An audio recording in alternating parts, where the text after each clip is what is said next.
صحبت اللہ والوں کی سے کہہ دیجئے وَقُلْ لِي عِبَادِي، آپ میرے بندوں سے یہ فرما دیجئے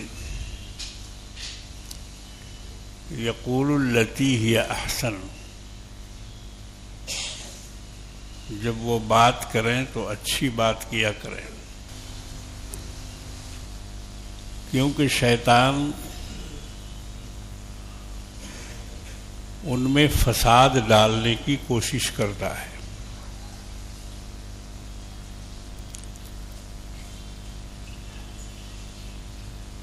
وَكَانَ الشَّيْطَانُ لِلْإِنسَانِ خَذُولًا، ایک جگہ یہ بھی ارشاد فرمایا کہ انسان کو ذلت میں ڈالنے والا ہے شیطان، ایسے کام اس سے کرا دیتا ہے کہ آدمی نادانستہ طور پر بھی ذلیل ہو جاتا ہے۔ یہاں فرمایا ان الشیطان ینزغ بینہم، شیطان ان کے بیچ میں درمیان میں فساد ڈالنا چاہتا ہے۔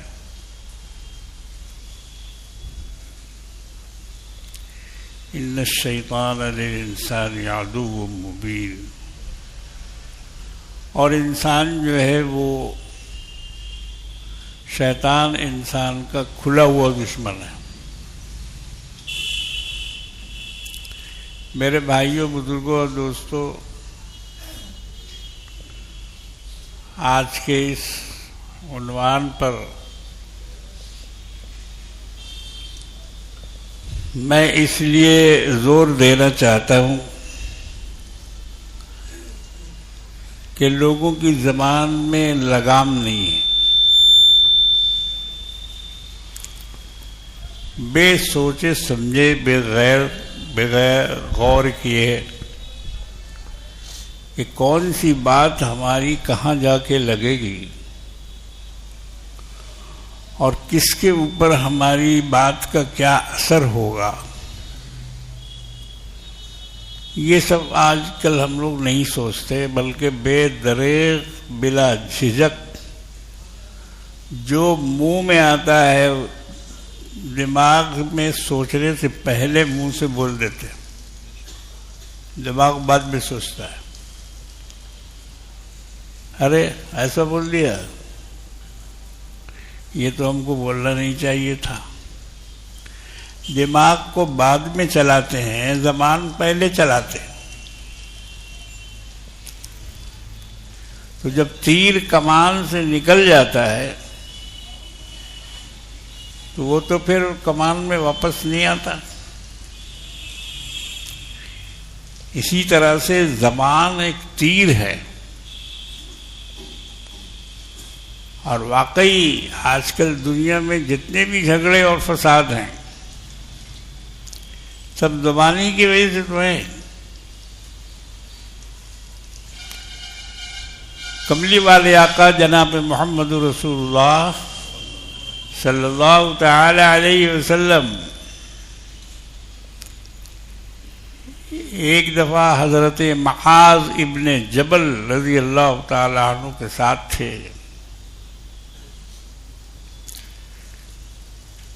تو حضرت معاذ نے سوال کیا کہ یا رسول اللہ، سب سے بڑا گناہ کیا ہے؟ مجھ کو کوئی نصیحت فرمائیے تاکہ میں گناہوں سے بچوں۔ تو حضور نے فرمایا کہ اپنی زبان باہر نکالو، باہر نکالو۔ انہوں نے منہ کھول کے اپنی زبان باہر کی، اور اللہ کے رسول نے ان کی زبان کو پکڑا اور پکڑ کے فرمایا کہ اے معاذ، یہ زبان تجھے جنت میں لے جائے گی یا پھر جہنم میں لے جائے گی؟ اس سے بچ کے رہو. حضور نے فرمایا کہ اس سے بچ کے رہنا کہ تیری جنت اور جہنم کا سامان اسی میں ہے. صحیح بات ہے، بالکل سچ فرمایا ہمارے آقا مولا نے. کوئی بھی شخص مسلمان کیسے ہوتا ہے؟ کلمہ پڑھتا ہے. ایمان لانے کی شرط ہے کہ اللہ کو ایک مانے اور رسول اللہ کی رسالت کا اقرار کرے، دل سے بھی مانے اور زبان سے بھی اقرار کرے. اگر کوئی صرف دل میں مانتا ہے اور زبان سے اقرار نہیں کرتا تو اس کا ایمان نامکمل ہے. اقرار کرنا ہوگا تب جا کے وہ مومن مسلمان بن سکے گا. تو جہنم میں لے جانے والی یہ زبان ہے اور جنت کا حقدار بنانے والی یہ زبان ہے. انسان کے پورے جسم میں یہی ایک چیز ہے جس سے آدمی کو بہت ڈرنا چاہیے. پتہ نہیں میرے منہ سے کیا نکل جائے گا. کفر نکل جائے گا، شرک کی بات نکل جائے گی، ایسی بات نکل جائے گی جس سے ہمارا ایمان چلا جائے گا. اس سے بہت ڈرنا چاہیے. مگر ہمارے یہاں اس کا کوئی اہتمام نہیں ہوتا ہے. ہم لوگوں کا منہ ایک طرح سے مشین ہے، مشین گن، ہر وقت اسٹارٹ رہتی ہے اور ہر وقت فائرنگ ہوتی رہتی ہے. اس سے تانا تشنا، گالی گلوچ، لعنت، ملامت، غیبت، شکوہ، شکایت،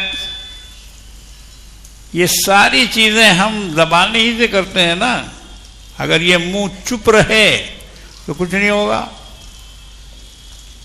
زبان کو اگر بند رکھیں تو نہ غیبت ہوگی، نہ شکوہ ہوگا، نہ شکایت ہوگا، نہ گالی ہوگی، نہ گلوچ ہوگا، نہ تانا ہوگا. منہ اگر بند رہے تو، اور اگر منہ چل رہا ہے تو پتہ نہیں کیا کیا نکلتا رہے گا اس سے، اور آدمی کو پتہ بھی نہیں چلے گا کہ ہم کیا کیا بول گئے. سوچ کے تھوڑی بولتے ہیں لوگ. عقل مند سوچ کے بولتا ہے اور بے وقوف بول کے سوچتا ہے. یہ پہچان ہے عقل مند اور بے وقوف کی. عقل والا پہلے تولتا ہے پھر بولتا ہے کہ ہم کس کو کیا بولنے جا رہے ہیں. تو یہی زبان ہمارے لیے نیکی کا ذریعہ بنتی ہے، جنت کا ذریعہ بنتی ہے، ثواب کا ذریعہ بنتی ہے. ذکر کرتے رہو، ثواب ملتا رہے گا. اور گالی بکو تو گناہ لکھاتا جائے گا. تانا تشنا کرو تو گناہ لکھتا جائے گا. تو چاہے اپنے گناہ کے پٹارا کو بھر لو یا اپنی نیکی کی تھیلیاں جھولیاں بھر لو، یہ دونوں اس زبان سے ہوتا ہے. اس لیے اللہ رب العالمین نے جگہ جگہ زبان کے بارے میں انسان کو ڈرایا ہے.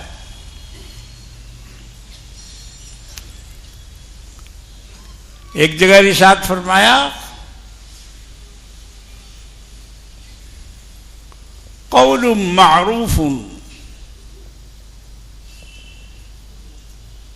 قول معروف و مغفرت، ایسی بات جو اچھی بات ہو، نرم بات ہو اور درگزر کرنے والی بات ہو، درگزر کرنے والی بات، خیر من صدقۃ یتبعها اذی، اس صدقہ سے بہتر ہے کہ جس صدقہ کے پیچھے اذیت ہو اور دکھ ہو۔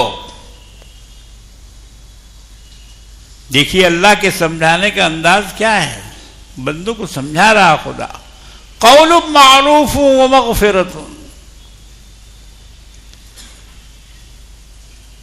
اچھی بات، نرم بات بہتر ہے،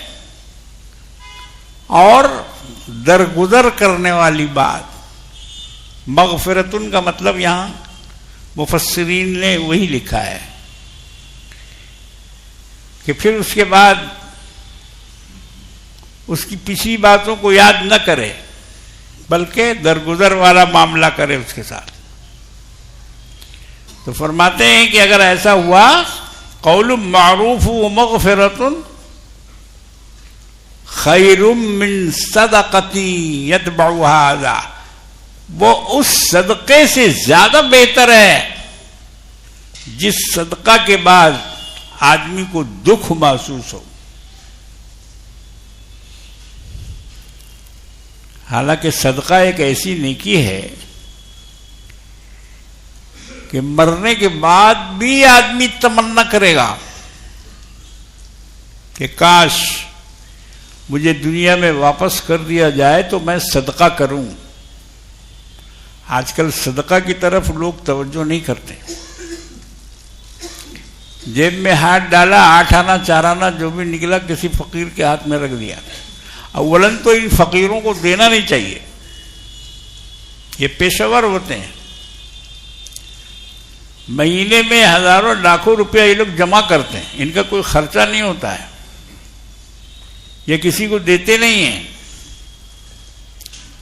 سجا سجا کے جمع کے رکھتے رہتے ہیں۔ ایک دن ہمارے یہاں کھدرا گھٹ گیا تو بینک والے تو کھدرا دیتے نہیں ہیں، بٹا پہ لینا پڑتا ہے۔ 10 روپے کا اگر بنڈل لیجئے گا، 100 روپے والا، 100 روپے کا یا 1000 کا، تو 300 روپیہ دینا پڑے گا، تب وہ 10 ٹکیا کا بنڈل 1000 کا ملے گا۔ ہم تو بھیجتے رہتے ہیں وہاں سے بڑا بازار۔ کھدرا کی اتنی کمی ہے کہ باقاعدہ 150, 200, 300 بٹا دینا پڑتا ہے، تب جا کے کھدرا ملتا ہے 50 کا، 10 کا۔ تو ایک دفعہ کھدرا ضرورت پڑی تو بھائی ابھی بینک کون جائے گا؟ تو منشی نے کہا کہ لائیے نا، ہم نیچے سے لا دیتے ہیں۔ ہم لوگ نیچے کس کے پاس رہ دے؟ بولے وہ بھیک مانگتا ہے، وہ دے دے گا۔ جو بھکاری بیٹھا ہوا ہے نیچے، اس کے پاس ہوگا کھدرا۔ اب واقعی جا کے اس سے 1000 روپے کا کھدرا لے آیا۔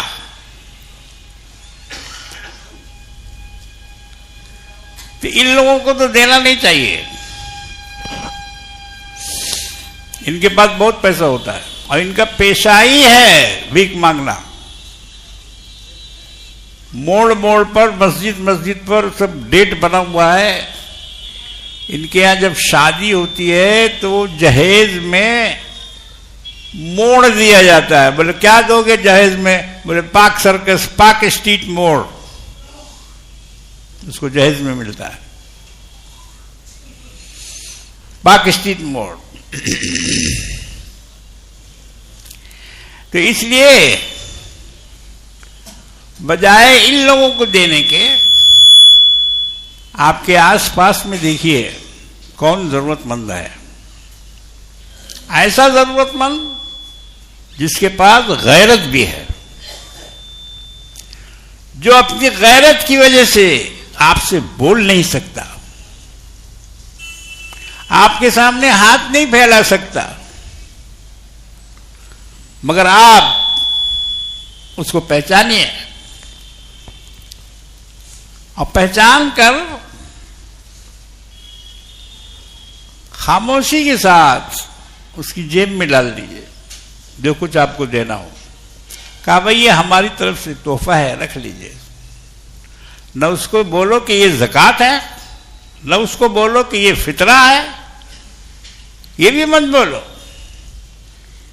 کیونکہ زکوٰۃ اور فطرہ لینے پر بھی لوگوں کو ایک احساس ہوتا ہے کہ آج ہم اس لائق کو پہنچ گئے کہ لوگ ہم کو زکوٰۃ دے رہے ہیں. اس لیے زکوٰۃ کے لیے بھی بولنا منع ہے. آپ اگر نہیں بھی بولیں گے تو آپ کی زکوٰۃ ادا ہو جائے گی، صرف دل میں آپ کی نیت ہو کہ میں جو اس کو دے رہا ہوں یہ زکوٰۃ ہے، تو آپ کی نیت سے وہ زکوٰۃ ہوگی، اس کو بولنے سے زکوٰۃ نہیں ہوگی. اس لیے بولنا ضروری نہیں ہے. تو ایسے لوگوں کو ڈھونڈ ڈھونڈ کر آپ اپنی زکوٰۃ، فطرہ، صدقہ، خیرات دیا کیجیے، وہ مقبول ہوگی. یہ لوگ تو جا کے دارو پی لیں گے، ان میں سے اکثر پیکڑ ہوتے ہیں. اکثر دارو پینے والے، شراب پینے والے ہوتے ہیں، بھیک مانگتے ہیں، شراب پیتے ہیں. سادھو لوگوں کا کیا حال ہے؟ سادھو لوگ بھی تو یہی کر رہے ہیں. بھگوان کے نام پہ دے دے، داتا کے نام پہ دے دے، اور اس کے بعد لینے کے بعد بوتل چڑھا لیتے ہیں. ان کی کٹیا سے بوتل نکلتی ہے. تو ایسے کو دو کہ جو حقدار ہو، جو مانگتا نہ ہو، سوال نہ کرتا ہو، اور ضرورت مند ہو. خاص طور سے اللہ نے جو حکم دیا ہے صدقات اور خیرات کرنے کا، وہ اپنے رشتہ داروں کا سب سے پہلا حق ہوتا ہے. سب سے پہلے رشتہ داروں میں بہت سے غریب لوگ ہوتے ہیں اور شرم کے مارے بولتے نہیں، غیرت کے مارے ہاتھ نہیں پھیلاتے، تذکرہ نہیں کرتے. مگر آپ کو اور ہم کو یہ لازم ہے کہ ایسے لوگوں کی ڈھونڈ ڈھونڈ کر مدد کریں. اپنی سگی بہن ہے، آج کل تو لوگوں نے بہنوں کو چھوڑ دیا ہے، کیا زمانہ آ گیا ہے. بہنوں کو چھوڑ دیا، بہن کے پاس بھائی نہیں جاتا ہے، ملتا نہیں. برسوں ہو جاتا ہے، عید بقرعید سب گزر جاتی ہے، لیکن بہنوں کے گھر نہیں جاتے. کیوں بھائی؟ بہنوں نے کیا قصور کیا ہے؟ تم بھی اسی ماں کے پیٹ سے ہو جس ماں کے پیٹ سے وہ ہے. اس کا حق ہے، تم پر اس کا حق ہے، اس حق کو ادا کرو. ان کو خوش رکھو. جیسے بھائی کے ساتھ خوش رہتے ہیں، ویسی بہن کو بھی خوش رکھنا چاہیے. وہ بیچاری دوسرے کے گھر میں پڑی ہوئی ہے، تمہارے گھر میں جلدی جلدی جانا آنا نہیں ہو سکتا، اس لیے کہ ساس سسر کا معاملہ ہے، اسے چھٹی لینی پڑے گی. ساس سے پوچھنا پڑے گا، سسر سے پوچھنا پڑے گا کہ ہم جا رہے ہیں اپنے بھائی کے یہاں. مجبور ہے، وہ دوسروں کے قید و بند میں ہے، آزاد نہیں ہے. آزاد نہیں ہے.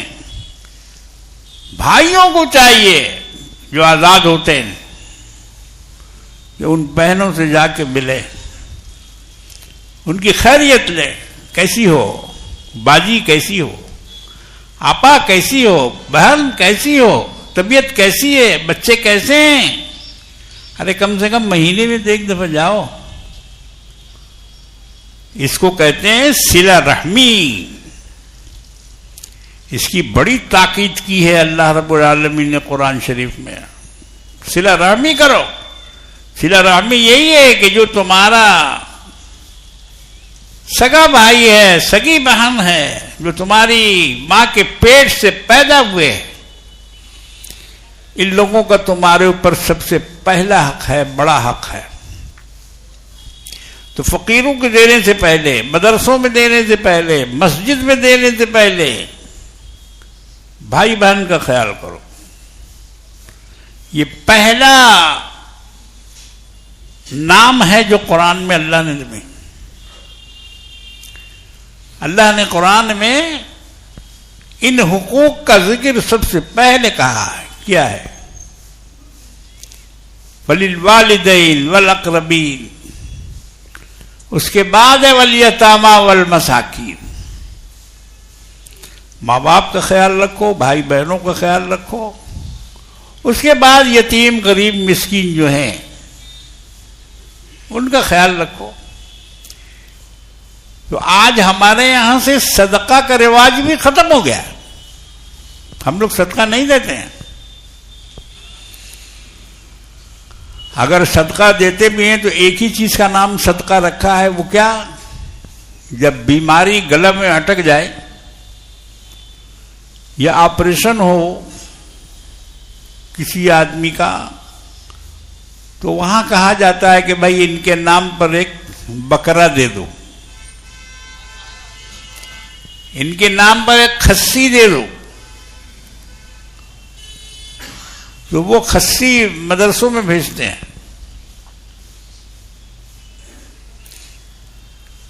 اور بہت سے محتمم کو ہم جانتے ہیں کہ وہ خسی کو لے جا کے پھر قصائی کو بھیج دیتے، ذبح نہیں کرتے، بچوں کو نہیں کھلاتے. وہ سیدھا قصائی کے یہاں پہنچ جاتا ہے اور اس کا جو بھی قیمت ہوتی ہے مولوی صاحب کو وہ قیمت مل جاتی ہے. اس لیے ہمارے یہاں یہ شرط لگائی جاتی ہے جب کوئی بکرا لاتا ہے تو اس کو کہتے ہیں کہ بھائی اپنے سامنے ذبح کرا کے دو. قصائی لے آؤ، آدمی لے آؤ، کھڑے ہو کے ذبح کرواؤ، باندھ کے مت چلے جاؤ. تو جن کو فرصت ہوتی ہے وہ کرتے ہیں، جن کو نہیں فرصت ہوتی ہے وہ اعتماد کرتے ہیں. الحمدللہ ہمارے یہاں یہ کبھی اس طرح کا کام نہیں ہوا. اور دعا کیجئے کہ اللہ ہمیشہ اس سے بچا کے رکھے. خیانت نہیں کرتے ہم. جس کی جو جگہ ہے، جس کی جو چیز ہے، اس کو اسی جگہ پہنچاتے ہیں. اسی لیے تو برکت ہے اللہ کی، رحمت ہے اللہ کی.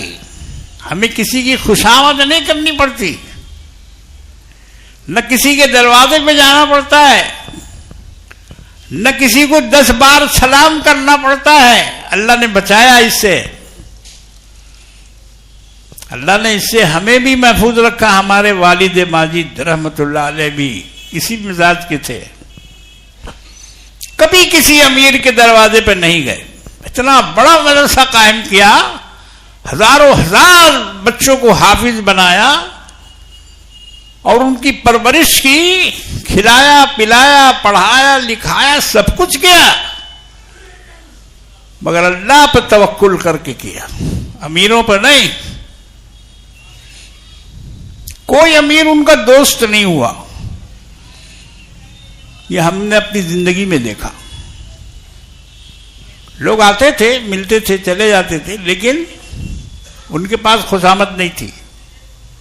السلام علیکم، وعلیکم السلام. ان کے دل میں ہے تو دیں گے، نہیں دل میں ہوگا تو نہیں دیں گے. تو میرے بھائیوں، بزرگوں اور دوستوں، بہن آپ سے مانگنے نہیں آئے گی. بہن کبھی منہ نہیں کھولے گی کہ بھیا ہم بہت تکلیف میں ہیں، ذرا ہماری مدد کرو، ہم کو بیماری کا علاج کرانا ہے، مدد کرو، ہم کو آپریشن کرانا ہے، مدد کرو. بہن کو غیرت آتی ہے کہ اپنے بھائی سے مانگے. بھائی کو کیا چاہیے؟ بھائی کو چاہیے کہ اس کا خیال رکھے. بہنوں کے پاس جاؤ، بہنوں کو اپنے گھر میں بلاؤ، اپنے گھر میں بلاؤ، 2 دن 3 دن 4 دن ان کی مہمانی کرو، ان کو آرام پہنچاؤ، ان کو چولہا چکڑی سے بچاؤ. کم سے کم 3-4 دن تو بچے. روز تو منہ مل کے اٹھتی ہے اور چولہا پہ چلی جاتی، تو کم سے کم ایسا بھی کچھ دن رکھو ان کے لیے. ماں باپ کے گزرنے کے بعد ماں باپ تو خیر بلاتے ہیں، باپ ماں جب تک زندہ رہتے ہیں بیٹی ان کے گھر آتی رہتی ہے، بیٹی کو بلاتے بھی رہتے ہیں، وہ بیٹی کو رکھتے بھی ہیں اپنے پاس، کھلاتے پلاتے بھی ہیں. لیکن یہ بھائی بڑا ظالم ہوتا ہے، یہ بھائی ظالم ہوتا ہے. یہ نہیں بلاتا، یہ نہیں پاس میں رکھنا چاہتا، یہ کہتا ہے کہ جتنی جلدی جائے اتنا اچھا ہے. روٹی پکا پکا کے کون دے گا؟ اس کی بیوی بولتی ہے. تو یہ ظلم ہے، ایسا ظلم مت کرو. رشتہ داری کا اور صلہ رحمی کا معاملہ رکھو اپنے رشتہ داروں کے ساتھ، ان کو لینا دینا کرو، ان کے یہاں جانا آنا کرو، عید میں بقرعید میں اور بھی دوسرے موقع سے ان کو اپنے گھر بلاؤ، ان کے گھر میں جاؤ، تب اللہ خوش ہوگا. یاد رکھو صرف نماز روزہ سے خدا خوش نہیں ہوتا ہے، اچھی طرح سمجھ لو. خدا کے بندوں کو ناراض کر کے کوئی خدا کو راضی نہیں کر سکتا ہے. خدا اس سے راضی نہیں ہوگا جو اس کے بندوں کو ناراض کرے گا، اس کے بندوں کے حقوق کو پامال کرے گا. تو اس لیے صدقہ کیا کرو، اور اس کے زیادہ مستحق اپنے قریبی لوگ ہیں، اپنے رشتہ دار لوگ ہیں، زیادہ مستحق ہیں. یہ صدقہ ایسی چیز ہے کہ مرنے کے بعد بھی آدمی تمنا کرے گا کہ اللہ ہم کو دنیا میں بھیج دیجئے تاکہ ہم وہاں جا کے صدقہ کریں.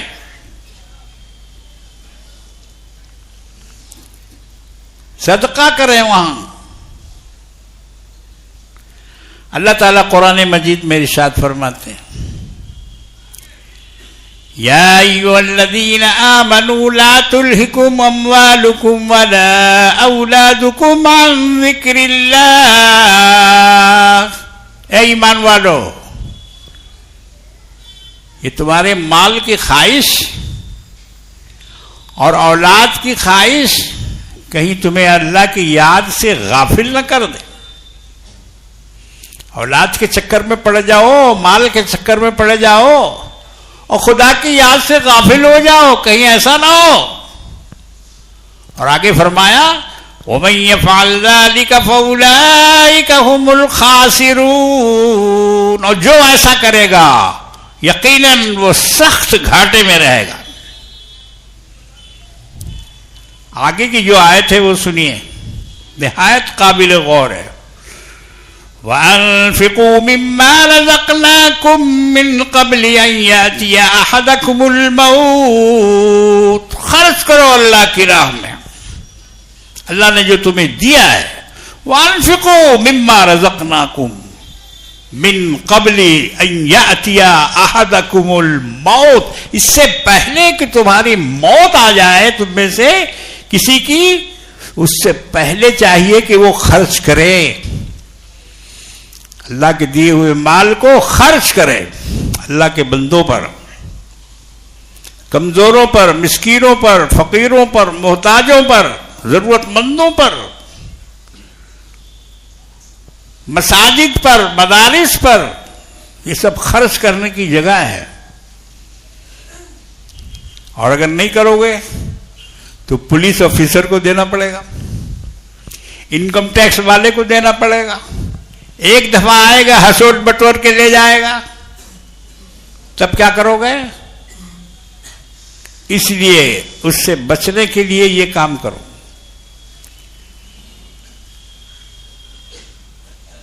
تو موت سے پہلے اللہ فرماتے ہیں کہ خرچ کرو جو اللہ نے تمہیں دیا ہے. من قبل ان یاتی احدکم الموت. اور جب موت آ جائے گی، مر جاؤ گے، قبر میں چلے جاؤ گے، جہنم کا عذاب اور ثواب، جنت کا نیکی، ساری چیزوں کو جا کے دیکھ لو گے تو کیا کہو گے؟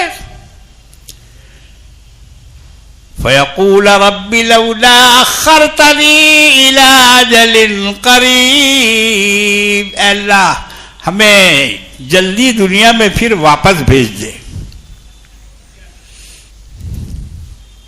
فَيَقُولَ رَبِّ لَوْلَا أَخَّرْتَنِي. اے اللہ میری موت کو ٹال دے، میری زندگی واپس کر دے. کیوں؟ فَأَصَّدَّقَ وَأَكُن مِّنَ الصَّالِحِينَ. تاکہ میں زیادہ سے زیادہ صدقہ کروں اور نیک لوگوں میں شامل ہو جاؤں.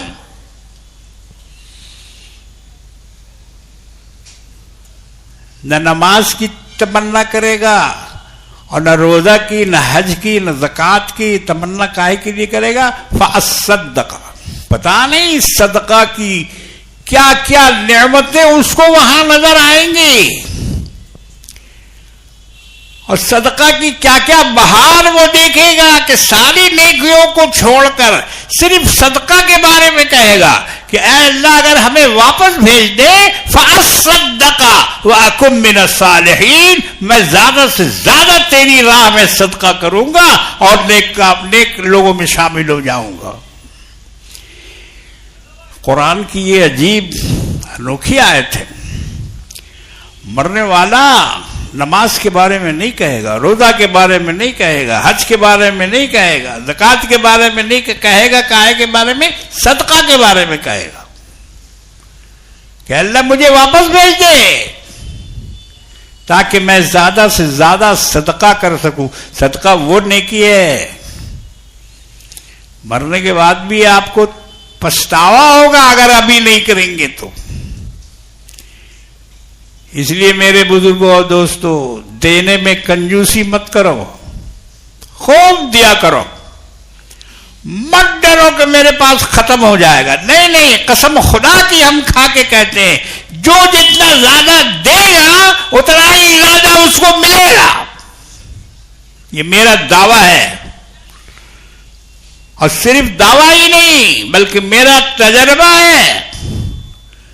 اپنی زندگی کا تجربہ بتا رہا ہوں آپ کو کہ میں نے جتنا زیادہ دیا اللہ نے اس کا 10 گنا بڑھا کے مجھ کو دیا. اور خدا کی یہ عادت ہے، کوئی ایک چیز مانگتا ہے تو اس کو 2 چیز دیتے ہیں.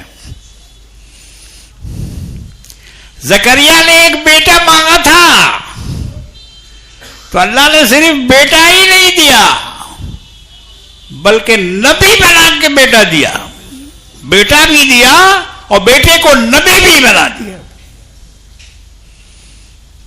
ایسی بہت ساری مثالیں پیش کی جا سکتی ہیں کہ جو خدا سے ایک مانگتا ہے اللہ اس کو 10 دیتا ہے. تو میرے بزرگوں اور دوستوں،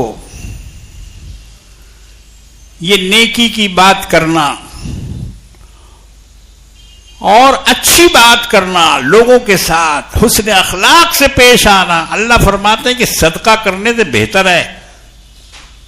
ایک طرف صدقہ کی بڑائی آپ کو سمجھ میں آ گئی، صدقہ کی اہمیت آپ کے دماغ میں آئی، مگر اب دیکھو اچھی بات کہنے کے بارے میں، نرم بات، اچھی بات، کسی کو تمہاری زبان سے تکلیف نہ ہو،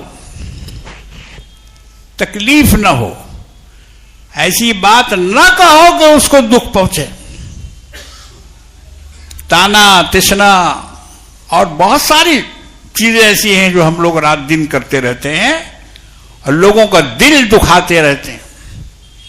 ماں کا دل، باپ کا دل، بہن کا دل، بھائیوں کا دل، دوستوں کا دل ہم لوگ دکھاتے رہتے ہیں. اللہ منع فرماتے ہیں. اللہ فرماتے ہیں وَقُلْ لِعِبَادِي يَقُولُوا الَّتِي هِيَ أَحْسَنُ. اے محمد صلی اللہ علیہ وسلم میرے بندوں سے کہہ دیجئے کہ جب بھی بات کیا کریں اچھی بات کیا کریں. یہ اچھی بات کیا ہے؟ اللہ تعالیٰ نے موسیٰ اور ہارون کو حکم دیا کہ جاؤ تم لوگ موسیٰ فرعون کے پاس، اس کو دین کی بات کہو، ان کو دین کا پیغام دو، اس کو اسلام کی دعوت دو. موسیٰ اور ہارون علیہ السلام.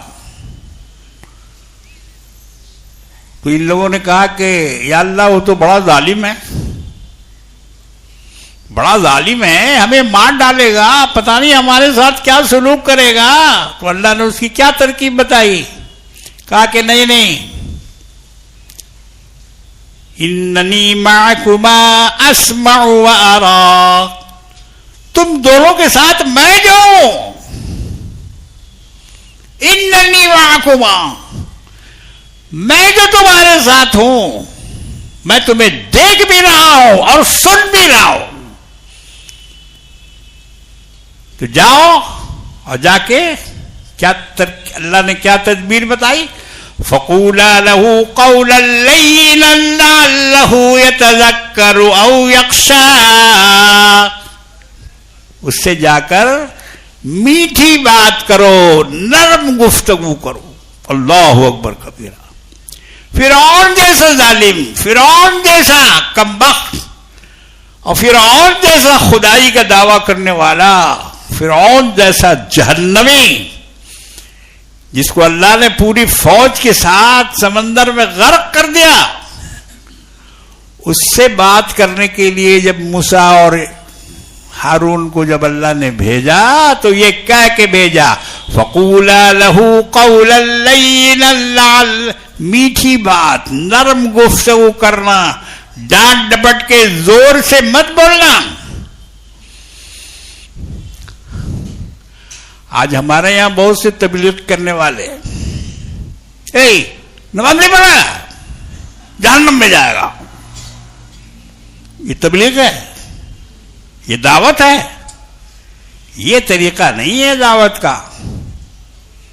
پیار سے بولو، سمجھا کے بولو، نرمی سے گفتگو کرو. ارے جب فرعون سے نرم بات کرنے کو کہا گیا تو مسلمان تو تم کیسی بات کرو گے؟ کڑوی بات کیسے کر سکتے ہو؟ سخت بات کیسے کہہ سکتے ہو؟ تو دعوت دینے کا بھی جو انداز ہے وہ بھی نرم ہونا چاہیے، فہمائش کا ہونا چاہیے، سمجھا بجھا کر ہونا چاہیے. تو میرے بھائیوں، بزرگوں، دوستو، یہ زبان چاہے ہمیں جنت میں لے جائے یا ہمیں جہنم میں پہنچا دے، اس کی بڑی حفاظت کرنے کی ضرورت ہے. اللہ تبارک و تعالی ہم سب کو اس کی توفیق عطا فرمائے. وآخر دعوانا